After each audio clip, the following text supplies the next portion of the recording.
Hi, good morning students. In my previous lecture on CPC, we were on the topic of revision. We had finished the entire first aspect of CPC and we were on the last topics after appeal, which was reference, review and revision. I had given details about review yesterday. पूरा question आता है, मैंने कल questions भी frame आपको करके दिए थे रिव्यू पे. And then we had gone on to discuss revision. I had given the first reading to section 115 which deals with revision. और revision पे बहुत सारे questions आते हैं. Revision is an extension of the appellate authority of the High Court. Do you agree with this statement?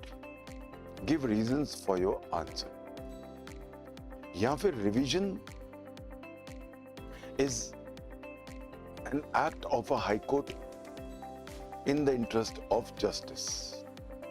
Elaborate. Thirdly, the power of the High Court in revision is a limited power. Do you agree with this statement? Give reasons for your answer.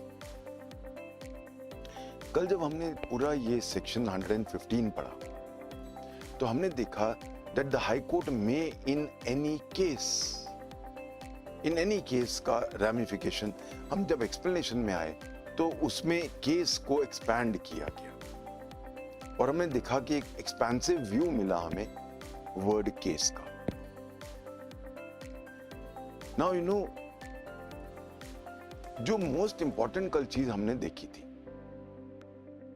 पहला point ये कि revision की power jurisdictional aspects पे है.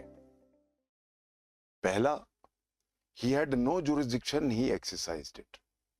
दूसरा, he had jurisdiction, he did not exercise it. और तीसरा, he exercised the jurisdiction with a material illegality और irregularity. ये तीन बेसिक पॉइंट्स थे. प्रोवाइजो में जब हम कल आए तो वहां पे ये आया कि इंटरलोक्यूटरी ऑर्डर्स पे हाई कोर्ट रिवीजन नहीं करेगा. द रीजन बीइंग कि इंटरलोक्यूटरी ऑर्डर्स सेम कोर्ट ठीक कर सकता है. We had given a first reading. कल का जो हमने फर्स्ट रीडिंग दिया था रिवीजन का, अगर हम उसका एक समरी लें सुप्रीम कोर्ट के वर्ड्स में, I would like to summarize section 115 in the words of the Honorable Supreme Court. So, I would like to quote Johari Singh versus Sukhpal Singh. कभी भी रिवीजन का कोई ऐसा क्वेश्चन आ जाए, coat करो, ये वाली जजमेंट से शुरू करना. Johari Singh versus Sukhpal Singh, 1989, Supreme Court. The revisional powers of the High Court under section 115 can be invoked in cases in which the following conditions are satisfied. First, the case must have been decided. Secondly, the court which decided the case must be a court subordinate to the High Court. Thirdly, the order should not be an appealable one. And fourthly, the subordinate court must have A. Exercised the jurisdiction not vested in it by law, or B. Failed to exercise the jurisdiction vested in it by law, or C. Acted in the exercise of its jurisdiction illegally or with material irregularity. The High Court has no power to interfere in revision under this section except in the cases mentioned above. ये एक summary थी section 115 की in the words of the Honorable Supreme Court. इनको हम अलग अलग लेते हैं. पहला लेते हैं the first revisional jurisdiction. क्या था वो? Exercised by court of jurisdiction which is not vested in it by law. पहला क्या था, वो जुरिस्डिक्शन वो कर रहा है, अप्लाई कर रहा है जो उसको लॉ ने नहीं दिया हो। सो पहला पॉइंट ये आता है that whenever the lower court assumes a jurisdiction which it does not possess, it assumes such jurisdiction by misconstruing the statute. It misconstrues the statutory provisions, or it wrongly presumes the existence of this jurisdiction by law. In such cases, the High Court must rectify the error by exercising its revisional jurisdiction. इसीलिए अब जहां पे suppose एक pecuniary उसका jurisdiction नहीं था और उसने उसको एक्सरसाइज कर दिया, या टेरिटोरियल जुरिस्डिक्शन नहीं था, उसने उसको कर दिया, अब हाई कोर्ट उसको ठीक कर सकता है, रिवीजन में जाके ठीक कर सकता है। बट देन मैंने आपको पहले पढ़ाया था, अगर सब्जेक्ट मैटर जुरिस्डिक्शन नहीं है तो फिर ठीक नहीं कर सकता, वो फिर वॉइड डिक्री है, हम पहले पढ़ चुके। सेकंड, जहां पे उसकी एक्सरसाइज है, जुरिस्डिक्शन है, वो एक्सरसाइज नहीं कर रहा, so second heading is failure to exercise jurisdiction. So where a court has the jurisdiction given to it by law, but it declines to use, or it declines that jurisdiction, then High Court can set it right by revision. Sometimes the court, under misapprehension of law or an erroneous construction or misconstruction, fails to exercise jurisdiction. In such cases, the High Court can interfere in revision. These lines I am quoting from Supreme Court. Kasturi and Sons versus Salivateshram, Salivateshwaran, 1958 Supreme Court. Which can, ऐसे कौन से examples हो सकते हैं where it has jurisdiction and it still does not exercise it? For example, it refuses to accept a plaint. Another example is it refuses to execute a decree जब उसका jurisdiction है, या अगर उसको रिव्यू करना था वो नहीं करता है, वो सोचता jurisdiction नहीं है। ऐसे के बहुत सारे एग्जाम्पल्स हो सकते हैं जहां उसका jurisdiction है पर वो एक्सरसाइज नहीं कर रहा। अब हम आते हैं तीसरे वर्ड जो सबसे कंफ्यूजिंग है, जहां उसने jurisdiction इलीगली या मटेरियल इरेगुलरिटी से गया है, where it has exercised its jurisdiction illegally or under material irregularity. जहां पे अब क्वेश्चन ये उठता है, what is the meaning of the word illegally or material irregularity? ये दोनों टर्म्स हमारे सीपीसी में डिफाइंड नहीं है, these are not defined. So what will be the subject matter of this? Basically, these relate to defects of procedure. Mostly ये procedural मामले होते हैं। Material irregularity और illegality हम क्या कहेंगे? इस पे हमारे पास एक बहुत पुराना बट एक लैंडमार्क केस है। This case is Amir Hassan Khan versus Shiv Prakash Singh, 1855 Privy Council. ये एक लैंडमार्क केस है, Amir Hasan Khan versus Shiv Prakash Singh, 1855 Privy Council, जहां ये क्वेश्चन आया कि हम किसको इलीगैलिटी एंड मटेरियल इरेगुलरिटी हम किसको कहेंगे?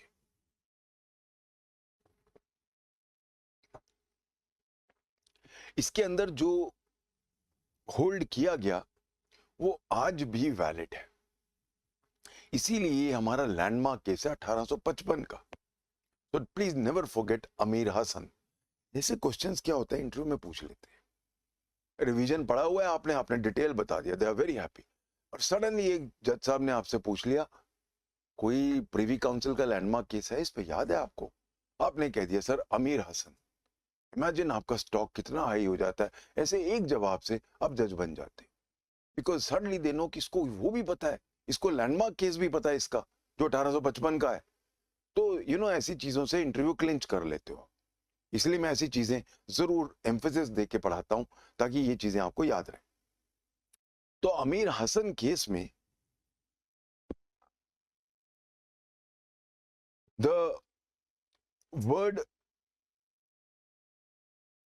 illegality and material irregularity, basically it means errors of procedure.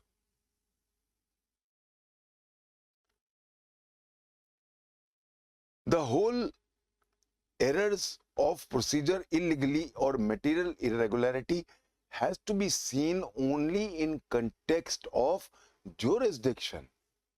एक चीज हमें नहीं भूलनी कि सारा का सारा रिवीजन jurisdiction पे बेस्ड है। जो अगर हम बोलें कि की वर्ड क्या है, what is the key word, it is jurisdiction. तो illegality of jurisdiction, material irregularity of jurisdiction, ये ख्याल रखना है। ये नहीं कि कोई भी material irregularity या कोई भी illegality, it is only pertaining to, अब jurisdiction इसका बेस वर्ड है, तो अमीर हसन ने कहा कि इवन थर्ड क्लॉज हमें jurisdiction के एंगल से ही देखना है। उसके बाद उन्होंने कहा कि जहां हम बोलते हैं मटेरियल इरेगुलरिटी और illegally, it means a wilful disregard और a conscious violation by a जज of a rule of procedure. ये मैंने कोट किया अमीर हसन से।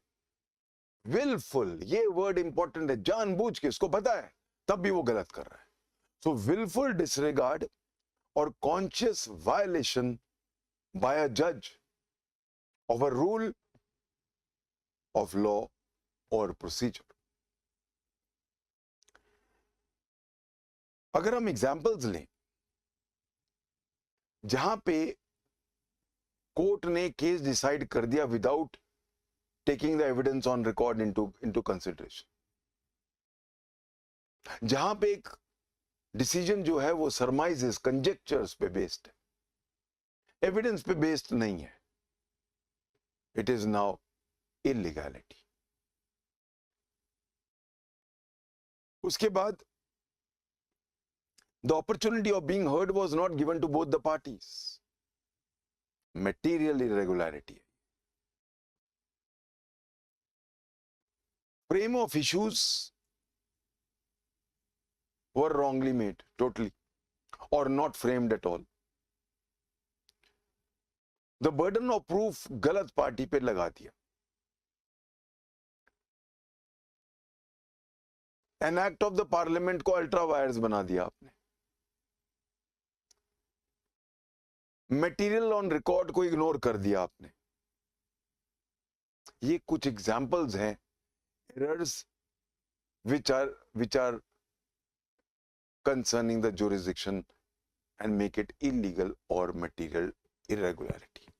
in other words, वो चीजें जो कोर ऑफ द केस को टच करती हैं, जो उसके सोल को टच करती हैं, जो उसके इथॉस को टच करती हैं, वो मिस्टेक्स जो बिल्कुल अंदर तक हिट करती हैं, वो हम इलीगल या मटेरियल इरेगुलरिटी ऑफ जुरिस्डिक्शन में आती है।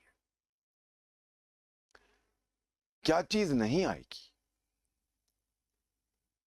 क्या इलीगल या मटेरियल इरेगुलरिटी में क्या नहीं आएगा?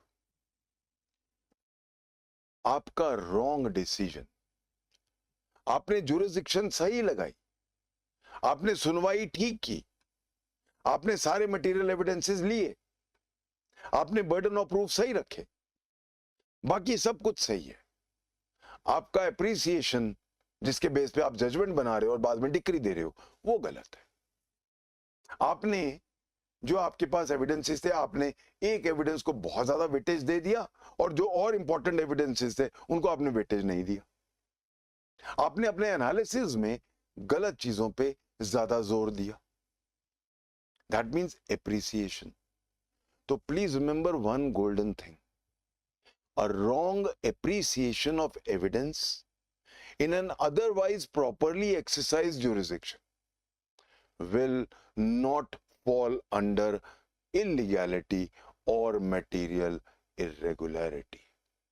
Wrong decisions in a case, provided jurisdiction सही तरह से लागू की गई हो, is not a illegality or material irregularity. सो जहां मैंने कोई गलत डिसीजन दिया तो उसकी अपील है ना, फिर we have the process of appeal, it will not come under revision. तो मटेरियल इरेगुलरिटी या इलीगैलिटी क्या चीज हो गई? जो लॉ कहता है कि करो और आपने उसको गलत किया, आप बेसिक लॉ ही गलत फॉलो कर रहे हो या कर ही नहीं रहे, या एक एक्ट जो है उसके खिलाफ जा रहे हो।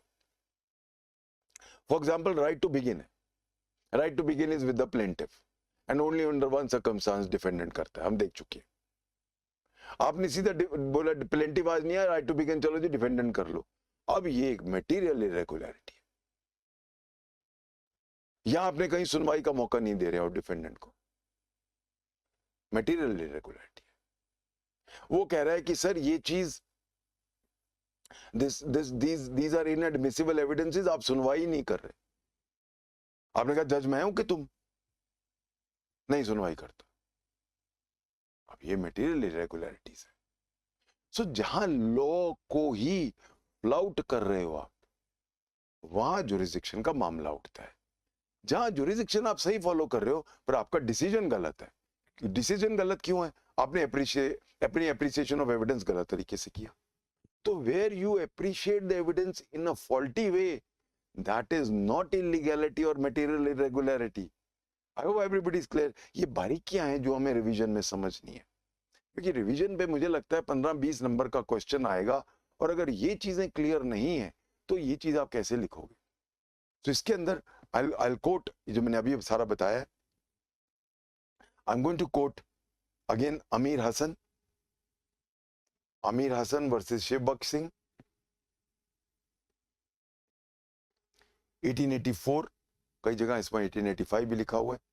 नाउ सॉरी 1884,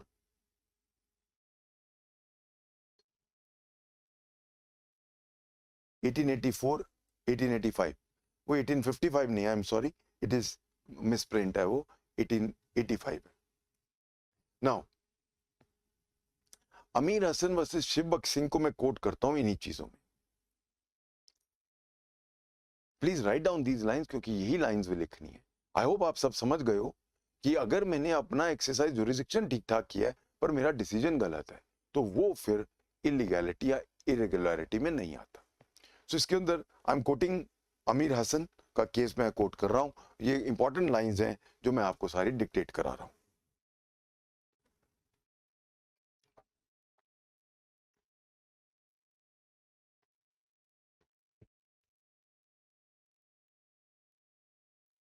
मेरा this boy keeps my mind agile by giving me a regular, मेरा सोर्स रखता है वो ब्लैक कॉफी का, तो मैं एक्टिव रहता हूँ, तो मेरा दिमाग एक्टिव रहता है।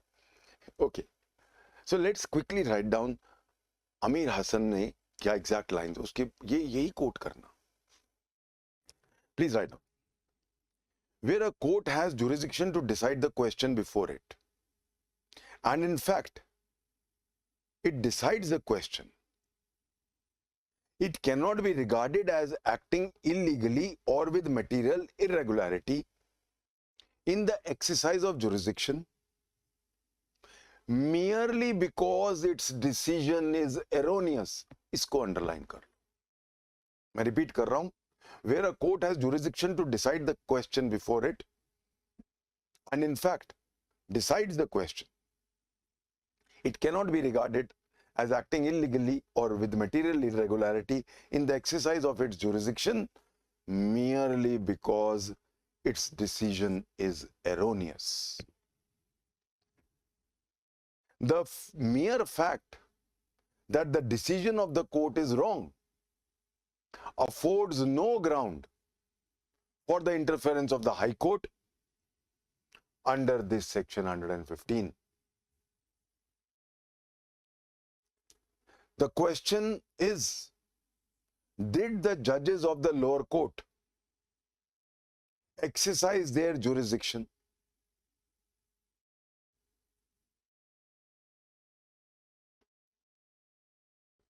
Whether they decided it rightly or wrongly,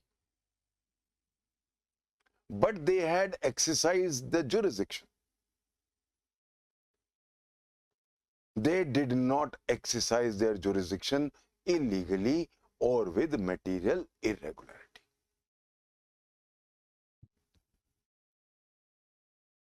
I hope I'm clear on this. Again, I have another Privy Council judgment. Venkat Giri versus Hindu Religious Endowments Board. Venkat Giri versus Hindu Religious Endowments Board, 1949 Privy Council. Section 115 applies only to cases in which no appeal lies. The manifest intention is that the order of the trial court, right or wrong, shall be final. It's only when the trial court has erred on jurisdictional aspect that the case falls under this section.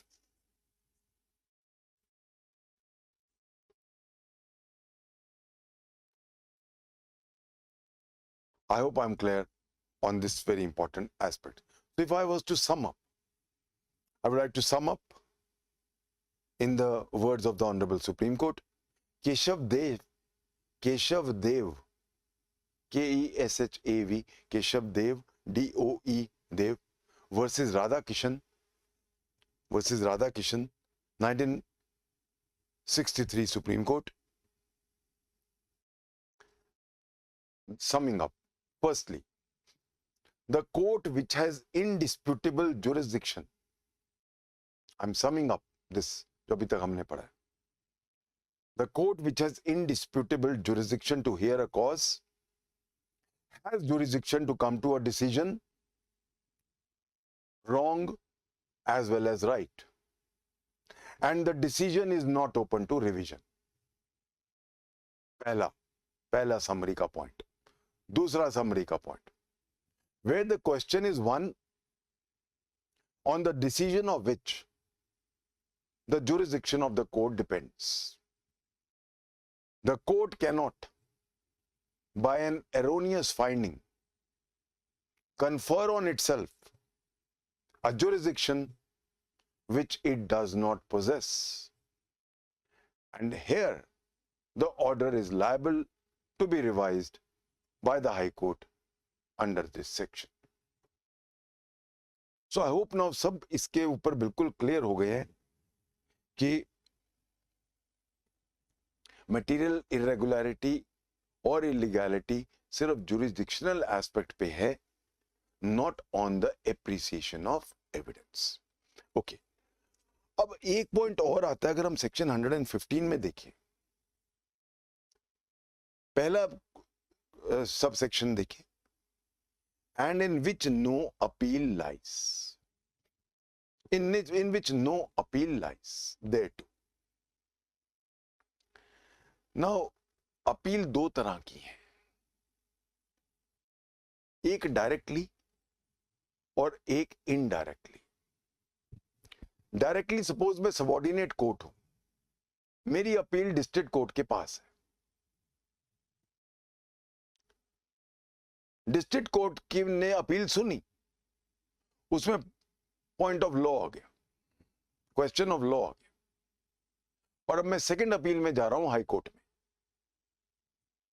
High court भी मानता है कि हां ये question of law है और हम इसको अपील को एक्सेप्ट करते हैं।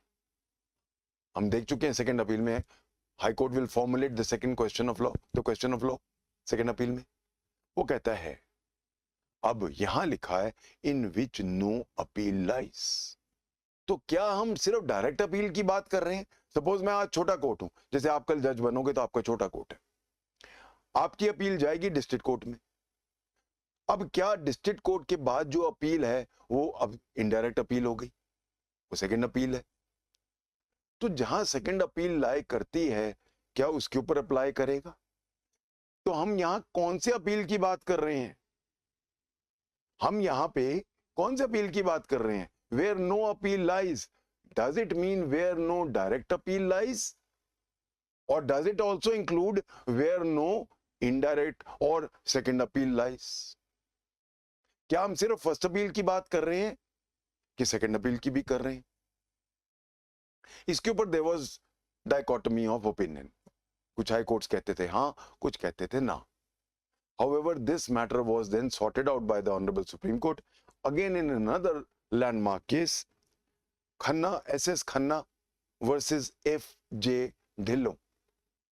S.S. Khanna versus F.J. Dhillon. This is a landmark case of 1964 Supreme Court.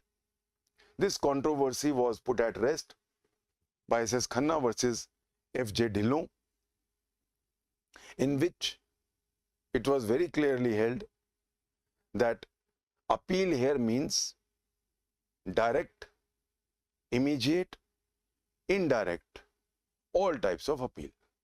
तो यानी कि अगर सेकंड अपील भी है तो भी ये रिवीजन बार्ड है। So here the word in which no appeal lies does not only mean direct appeal to the first court, but also includes a second appeal in the high court. तो इसका मतलब ये हो गया कि हम appeal कोई भी नहीं होनी चाहिए। अगर ऊपर की फॉर एग्जांपल कोई अभी आज अपील हमने डिस्ट्रिक्ट कोर्ट में कर दी, उन्होंने अपील आज चलो उसको डिसाइड कर दिया।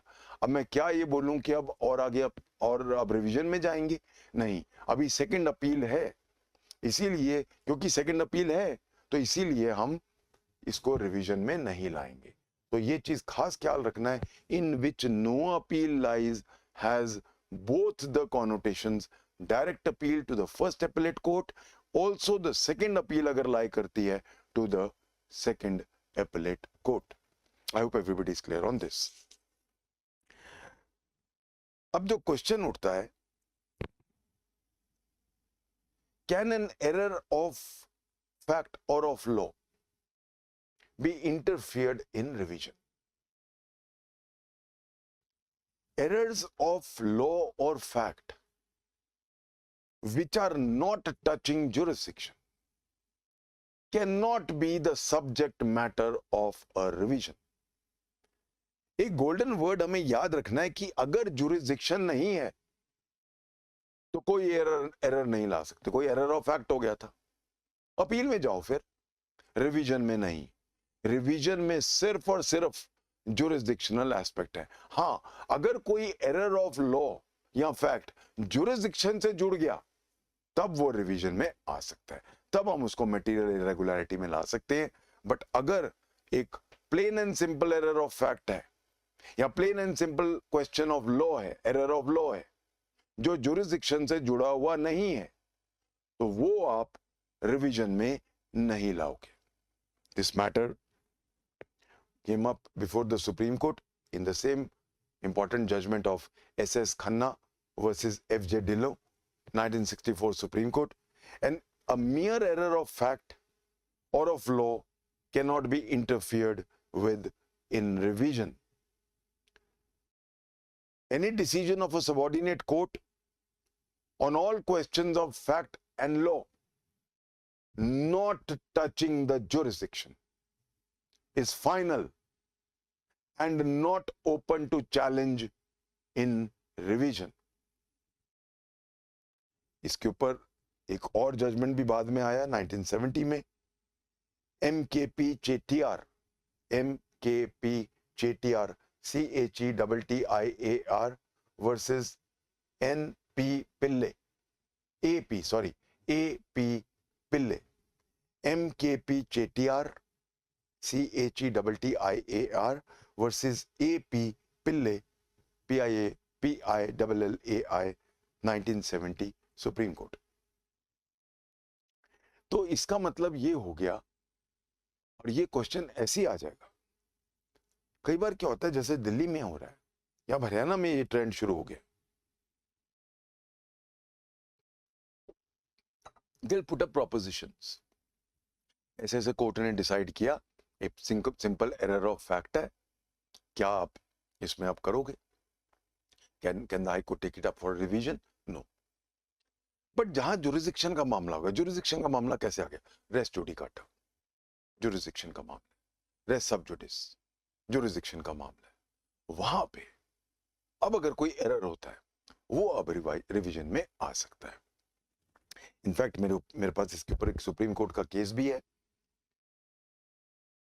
Pandurang Changle, Pandurang PANDURANG Changle CHANGLE versus Maruti Jadhav, Maruti MARUTI Jadhav JADHAV 1966 Supreme Court. It was held pleas of limitation or pleas of res judicata or res sub judice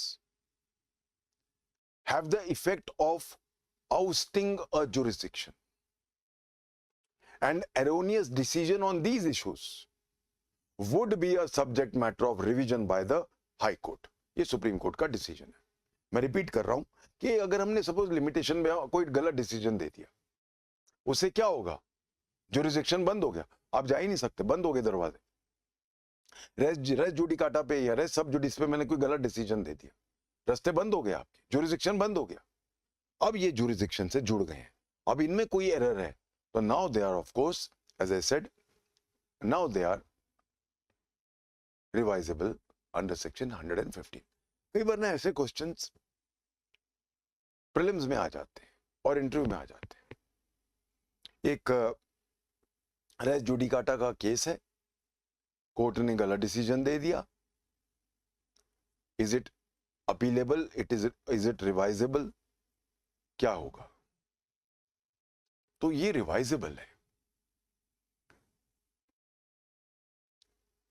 अब क्योंकि ये डिक्री है तो हम डिक्री को भी चैलेंज कर सकते हैं, decrees are appealable also, but these are also, ये question on error of law है, तो error of laws are revisable. ये चीजें खास ख्याल रखनी है। कोई भी अगर मामला जुरिसडिक्शन से जुड़ जाता है तो वो मामले रिवाइजेबल होते हैं। नाउ रेस जुडिकाटा का जो ऑर्डर है per is an order, उसका रेस जुडिकाटा के अप्लाई कर रहा है। So that is the reason why ये सुप्रीम कोर्ट को क्लैरिफाई करना पड़ा कि ऐसे मामले जो जुरिसडिक्शन के रास्ते बंद कर देते हैं, लिमिटेशन का मामला आ गया, रेस जुडिकाटा का मामला आ गया, या बार्स टू सूट आ गया सेक्शन 12 में, वो सारे जो हैं रिवाइजेबल हैं। इसलिए मैंने जो सुप्रीम कोर्ट का जजमेंट दिया, please don't forget the last judgment I give you, that was specifically on these matters, Pandurang Changle versus Maruti Jadhav. Okay, अब हम एक और टिकलिश इशू लेते हैं। वो ये है कि जो प्रोवाइजो है वो कहता है, एक बार दोबारा पढ़ते हैं proviso, provided that the High Court shall not under this section vary or reverse any order made or any order deciding an issue in the course of a suit or other proceeding, except where the order, if it had been made in the favor of the party applying for revision, would have finally disposed of the suit or other proceedings। High Court इस section में कोई भी order उल्टा नहीं करेगा या change नहीं करेगा, बशर्ते कि वो ऑर्डर फाइनली डिस्पोज ऑफ ना कर रहा हो मैटर। यानी कि ओनली अगर वो फाइनली डिस्पोज ऑफ कर रहा हो तब फिर हाई कोर्ट उसको टच करेगा, अदरवाइज नहीं करेगा। क्वेश्चन ये उठा कि बहुत सारे ऑर्डर्स हैं हमारे पास जिनका असर, जो इंटरलॉक्यूटरी ऑर्डर्स है, बहुत सारे ऐसे ऑर्डर्स हैं जो बहुत बड़ा असर डालते हैं हमारे केस पे। अगर हम ऑर्डर्स की बात करें तो हम ऑर्डर्स को दो मोटे मोटे हेडिंग्स में डिवाइड कर सकते हैं। एक वो ऑर्डर्स जो अपीलेबल हैं, all those orders, for example arrest का हमने देखे हैं सब, ऑर्डर 43 यही है सारा। तो कुछ ऑर्डर्स ऐसे हैं, हम ऑर्डर्स को दो क्लासेस में डिवाइड कर लेते हैं। एक ऑर्डर्स जो अपीलेबल हैं, ऑर्डर 43 में देयर इज अ क्लियर बार, जो अपीलेबल है वो रिवीजन में नहीं आ सकता, तो उन पे तो बार है। तो any matter which falls under order 43 is not revisable. अब दूसरा मैटर उठा, what about those matters which do not fall under appeal? वो ऑर्डर्स जिनकी अपील नहीं है। अब जिनकी अपील नहीं है वो क्या अब रिवीजन में आ सकते हैं? यहां पे हाई कोर्ट कहता है which would have finally dispose of, but जहां हम पहली लाइन देखते हैं, the high court may call for record in any case. Any case अब सबसे इंपॉर्टेंट वर्ड बन गया। Any case now means basically कोई भी मसला, कोई भी मामला। अगर हम ब्रॉड व्यू लें इस वर्ड की एनी केस, तो फिर कुछ भी आ सकता है। इसलिए यह डिसाइड करना था कि एनी केस कुछ भी आएगा, कुछ भी का मतलब सारे ऑर्डर आ गए। तो क्या कोई भी ऑर्डर्स जो हैं जो अपीलेबल नहीं है, क्या वो रिवाइजेबल हो सकते हैं? वो तब हो सकते हैं अगर हम ये मान लें कि एनी केस का मतलब है कुछ भी, पूरी प्रोसीडिंग में कुछ भी जो आ रहा है। तो हाई कोर्ट क्या कुछ भी मंगा सकता है रिवाइज करने के लिए? क्या इसमें ऑर्डर्स भी आते हैं? तो इसके ऊपर द मेन, इसके बहुत सारे जजमेंट्स थे, बहुत सारे कॉन्फ्लिक्टिंग जजमेंट्स थे, but again the deciding matter was again decided forever by, as I quoted, the another landmark case of SS Khanna versus Dhillon. इसके अंदर please write down, quickly write down, please write down. The proviso deals with interlocutory orders which are subject to revision under this section. I'm quoting all this from Khanna versus Dhillon. To give the High Court jurisdiction to revise an interlocutory order, it is necessary that it must fall under the phrase any case.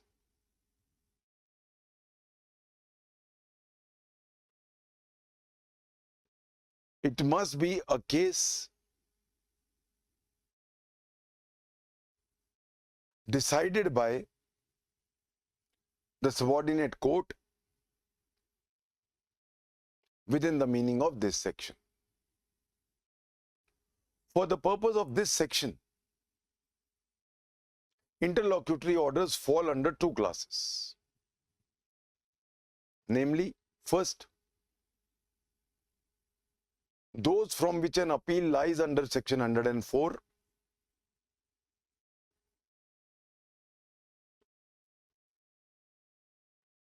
and order 43. These are orders made by the court of first instance. Trial court ही डालता है इनको। तो पहले इंटरलोक्यूटरी orders कौन से हो गए? जो हमारे सप्लीमेंटल प्रोसीडिंग्स हैं सारे इंटरलॉक्यूटरी हैं, वो सारे ऑलमोस्ट अपीलेबल हैं, ऑर्डर 43 में हम देख चुके हैं। B, second category, those from which no appeal lies.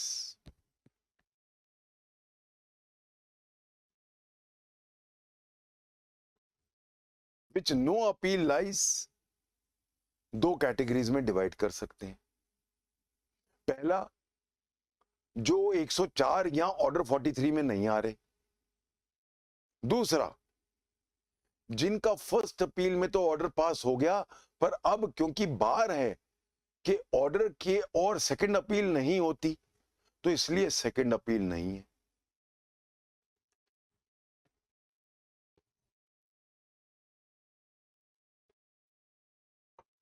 मुझे मालूम है ये बहुत टेक्निकल एस्पेक्ट्स बोल रहा हूं मैं आज, बहुत ध्यान से प्लीज सुनना और रिवाइंड कर करके सुनना आज मेरा लेक्चर। इंटरलॉक्यूटरी ऑर्डर्स के ऊपर प्रोवाइजो है। Proviso deals with only interlocutory orders, but the whole proviso has to be read in context of the whole section. ठीक है, शुरुआत कहां से हुई थी? High court may call for record in any case decided by a lower court. अब case का मतलब क्या हो गया? कोई भी ऑर्डर, कोई भी मामला जिसमें अपील नहीं है, जहां अपील ना हो, सिर्फ वो रिवीजन में ला सकते हैं। इंटरलॉक्यूटरी ऑर्डर्स जो हैं वो दो पार्ट्स में डिवाइड होते हैं, अपीलेबल, नॉन अपीलेबल। हम पढ़ चुके हैं। अपीलेबल ऑर्डर्स कहां थे? या तो 104 में, रेड विद ऑर्डर 43, वो तो क्लियर बार है, वो सारे मामले रिवीजन में नहीं जा सकते। क्यों? 115 बोल रहे हैं, provided they are not appealable. अब प्रॉब्लम आती है जो नॉन अपीलेबल ऑर्डर है। नॉन अपीलेबल किस तरह के होंगे? पहला, ना 104 में अपील है उसकी, ना ऑर्डर 43 की है, और उसमें ऑर्डर 43 क्लियरली कहता है जो ऑर्डर्स 104 और 43, ऑर्डर 43 क्या कहते हैं? जो ऑर्डर्स यहां नहीं आ रहे हैं वो अपीलेबल नहीं है। अब जो अपीलेबल नहीं है, क्या वो रिवीजन में आते हैं? क्योंकि अपील नहीं है, इंटरलॉक्यूटरी है। एक और कैटेगरी हो सकती है कि मैं अपील में गया, ये जो ऑर्डर्स हैं मेरे पास 104 143 के, मैं अपील में गया, उसके अंदर कोई ऑर्डर पास कर दिया अपीलेट कोर्ट ने। अब मैं सेकंड अपील में जाना चाहता हूं, पर सेकंड अपील बार्ड है। हम पढ़ चुके हैं ऑर्डर्स की सेकंड अपील नहीं होती है। अब कायदे से फिर नॉन अपीलेबल हो गया। So order of an appellate court again is non appealable. अब जहां अपीलेट कोर्ट ने सपोज ऑर्डर जो है अपील में गलत दे दिया, तो अब उसके बाद तो कुछ है ही नहीं। तो क्वेश्चन ये उठा कि ये जो दोनों कैटेगरीज हैं, नॉन अपीलेबल ऑर्डर्स जो फर्स्ट इंस्टेंस में ही अपीलेबल नहीं है, जो 43 में, ऑर्डर 43 में नहीं आ रहे हैं, या फिर अगर अपीलेबल थे, अपील कोर्ट ने ऑर्डर निकाल दिया, पर अब वो सेकंड अपील नहीं है, क्योंकि क्लियर बार है ऑर्डर्स पे सेकंड अपील नहीं होगी। क्या ये दोनों रिवीजन में जा सकते हैं? अब यहां पे खन्ना वर्सेस ढिल्लों ने क्लियर किया कि हां जी, आप जा सकते हैं। So that is why Khanna versus Dhillon is a very important judgment, landmark judgment. एक अमीर हसन, इरेगुलरिटी क्या और इलीगैलिटी क्या होती है, और खन्ना वर्सेस ढिल्लों, ये दोनों बहुत बड़े लैंडमार्क जजमेंट्स हैं रिवीजन पे। इसमें क्लियर किया गया कि now the non appealable orders of both the categories, A जहां शुरू में ही अपीलेबल नहीं थे, बी जहां अपीलेट कोर्ट का ऑर्डर आ गया और अब आगे अपील नहीं है उसकी, by virtue of a bar on second appeal on orders, now they are revisable, Khanna versus Dhillon. So I hope I'm clear on this. I would just quickly dictate. The word case is wide enough to include an interlocutory order. जो नीचे कहते हैं ना proviso, उसके लिए अब any case के अंदर इंटरलोक्यूटरी ऑर्डर भी आ गए. So the word case is wide enough to include any interlocutory order, and that the words record of any case includes anything, including all interlocutory orders. Hence, the High Court has the power to interfere in revision with orders passed at any stage of the suit, provided those orders have no appeal. The word case is wider than the word suit, and it is well settled now that interlocutory orders can be revised under this section. So proviso के ऊपर ये proviso वाले judgement आ गया है Khanna versus Dhillon. क्योंकि अगर हम एक सिंपल रीडिंग करें प्रोवाइजो की तो वो ये कहते हैं सिर्फ फाइनल ऑर्डर जो सिर्फ डील करते हैं वही सिर्फ रिवाइजेबल है. बट अब खन्ना ने और वर्सेस ढिल्लों ने क्लियर कर दिया. There were many other judgments. तो हाई कोर्ट के सारे कम से कम 20 जजमेंट्स हैं, बट वो कॉन्फ्लिक्टिंग थे. उसको फिर to settle the dust Khanna versus Dhillon ने ये चीज क्लियर की. तो सम अप, प्रोवाइजो कहता है कि सिर्फ जो फाइनली डिस्पोज ऑफ करता सूट को वही सिर्फ रिवाइजेबल है, वही ऑर्डर सिर्फ रिवाइजेबल है. बट शुरू का जो वर्ड है, the high court may call for record in any case. क्या any case includes all interlocutory orders? Various high courts had dichotomous decisions. The matter was finally decided by Khanna versus Dhillon, in which the Supreme Court said that the word in any case includes interlocutory orders also. Hence, interlocutory orders are also revisable. However, because of a clear bar in section 115, interlocutory orders which are appealable are not revisable. In other words, any order which falls under section 104 or order 43 is not revisable. However, all the orders which do not fall under these are revisable, and also orders of the appellate court on appeal against orders under 104 and 43 are also revisable because उनकी आगे appeal नहीं है. सो I hope सब clear हो गए. ये बहुत technical points थे, बहुत किताबों में नहीं लिखे हैं, but then we had to go into details. क्योंकि अगर ये डिटेल्स आप लिखाओ तो 20 में से 18 नंबर दे देगा एग्जामिनर आपको. I hope everybody is clear on this. Okay, so now that we are clear on all these aspects, we are through with revision. We have completed the entire topic of revision.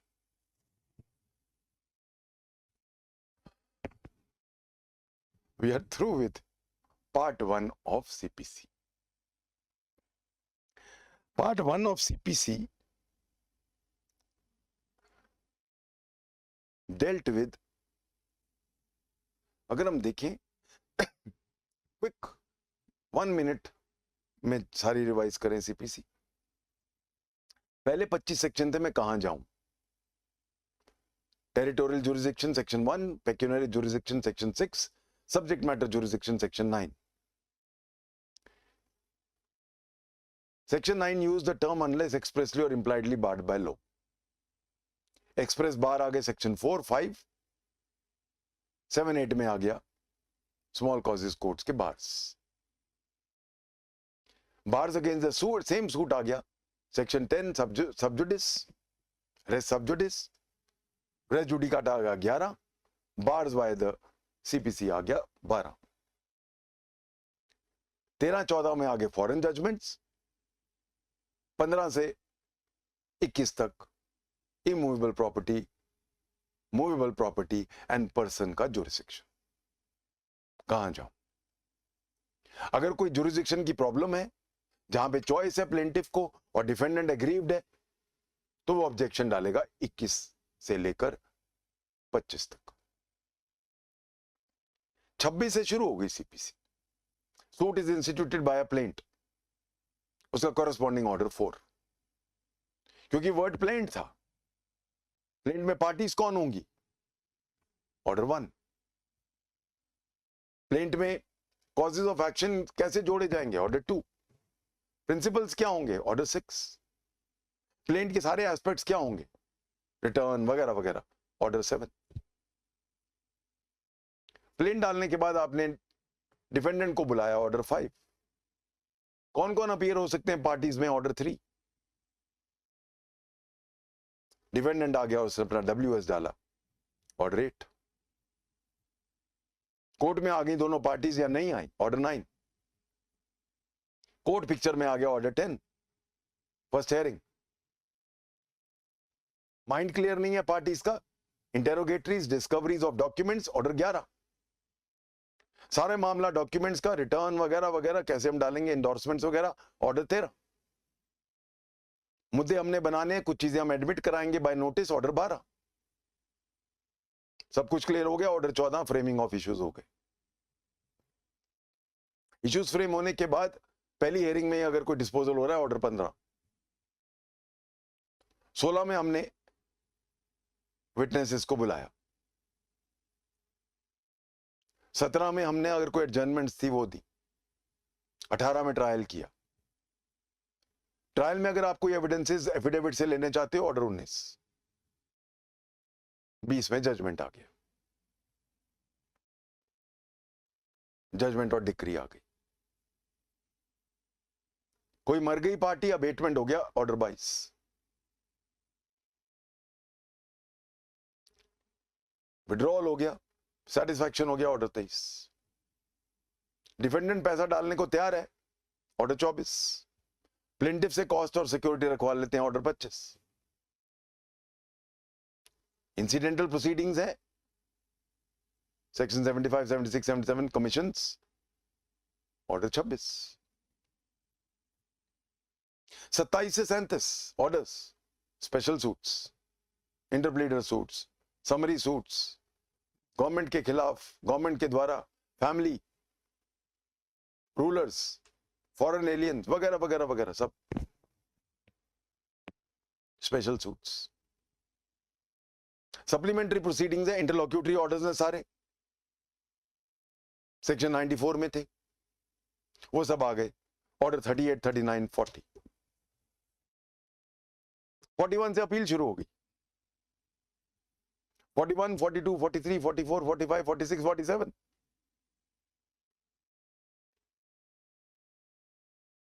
Appeal, reference, revision, review,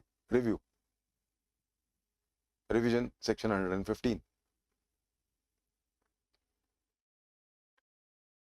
miscellaneous आ गया, 48। Chartered high courts कौन से थे? 49। 50, 51 small causes courts, 51 orders खत्म। Part 1 of CPC finishes. Part 2 starts. एक decree एक कागज का टुकड़ा है, क्या करेंगे उसकी? अगर उसको हम एग्जीक्यूट ना कर पाए, कोर्ट का ऑर्डर की कोई वैल्यू नहीं है, अगर उस फ्रूट्स ऑफ द डिक्री को आप मेरे को ना दे पाओ। कोई भी क्रिमिनल सिस्टम, जस्टिस सिस्टम हो या सिविल जस्टिस सिस्टम हो, उसको अंजाम तक लाना जरूरी है। अंजाम क्या है? एग्जीक्यूशन। अगर क्रिमिनल जस्टिस सिस्टम है तो punishment, death penalty, imprisonment, fine. Civil law है तो एग्जीक्यूशन की बहुत सारी चीजें हैं। मुझे मेरे डिक्री के फ्रूट्स दे दो, और डिक्री के फ्रूट्स कैसे दोगे? आप चाहे उसकी प्रॉपर्टी अटैच करो, सेल करो, अरेस्ट करो जजमेंट डेटर को, या जो जजमेंट डेटर को पैसा देना चाहता है उसको पकड़ के ले आओ,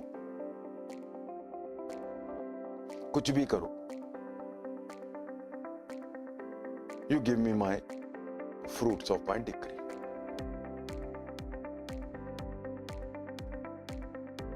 Order 21, 106 rules and various sections.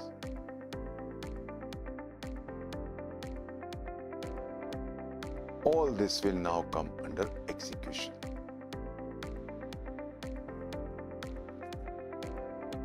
Execution is a final product of a justice system. Without execution, a justice system is meaningless. Without execution, an order of a court is a mere paper tiger. For this reason, the procedural codes must give in detail the entire process of execution.